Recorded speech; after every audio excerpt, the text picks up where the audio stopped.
আজকের কুইজ বলতে হবে, ঈদের দিন রোজা রাখা কি মাকরু, হারাম নাকি বেদাত?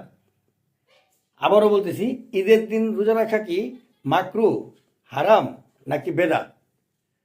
যারা সঠিক উত্তর দিতে পারবেন তাদের প্রত্যেকের জন্য রয়েছে ফুলের ভালোবাসা মানে স্টার পুরস্কার দেওয়া হবে এবং উত্তর জানিয়ে দেওয়া হবে আগামীকাল রাত ঠিক 12টায়। গতকালকের কুইজের প্রশ্ন ছিল বছরের শ্রেষ্ঠ দিন এবং বছরের শ্রেষ্ঠ রাত কোন দিন? সঠিক উত্তর হচ্ছে বছরের শ্রেষ্ঠ দিন হচ্ছে আরাফার দিন, আর বছরের শ্রেষ্ঠ রাত হচ্ছে লাইলাতুল কদরের রাত। যারা সঠিক উত্তর দিয়েছেন তাদের প্রত্যেককেই দেওয়া হয়েছে ফুলের ভালোবাসা মানে স্টার। প্রত্যেকে ভালো থাকবেন, সুস্থ থাকবেন, নিরাপদে থাকবেন, আর অবশ্যই আমার জন্য দোয়া করবেন। আসসালামু আলাইকুম ওয়া রাহমাতুল্লাহি ওয়া বারাকাতুহু।